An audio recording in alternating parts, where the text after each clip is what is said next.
સરકારે 60 રૂપિયા એક જ દિવસમાં ભાવ વધારો કર્યો છે. યુદ્ધની જગ્યાએ છે, નાની જનતાને યુદ્ધમાં કેમ ઘસેડો? નાના લોકો કમાઈને રોજ ખાનારા, રોજ લાવવા વાળા, એમને શું કરવાનું?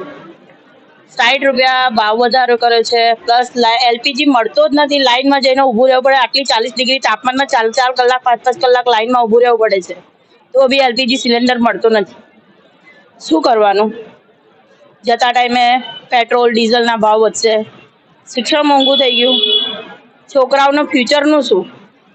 વિચાર કરો કે નાની જનતાઓને કંઈક સવગત મળે, આ બધી તકલીફોથી મુક્તિ મળે. દિવસે દિવસે મોંઘવારી વધી રહી છે.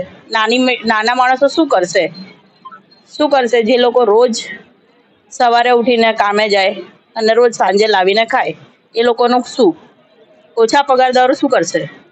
કંઈક તો વિચારો. સરકારને કહો થોડુંક કંઈક રાહત આપે ગરીબ જનતાને. સિલિન્ડર ભરાવાનો, ગેસ, રોજનું પેટ્રોલ ડીઝલ બધો ખર્ચો કાઢવાનો, છોકરાઓની શિક્ષણની ફી કાઢવાની.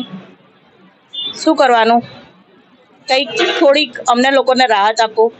આ વસ્તુ અમારી ગરીબ જનતાની કહેવાની સરકારની અરજ કરીએ છીએ ભાઈ, કે થોડું અમને રાહત કરી આપો. આ બધી મોંઘવારીમાંથી પૂરું થાય નહીં. આટલી મોંઘવારીમાં એક ઘરમાં 5 માણસ 2 માણસ કમાય તો બી પૂરું નહીં થતું. તો આજે દિવસે દિવસે મોંઘવારી વધી રહી છે. એક જ દિવસમાં ભાવ આસમાને પહોંચી ગયા. 60 રૂપિયા ભાવ વધી ગયો એલપીજીનો.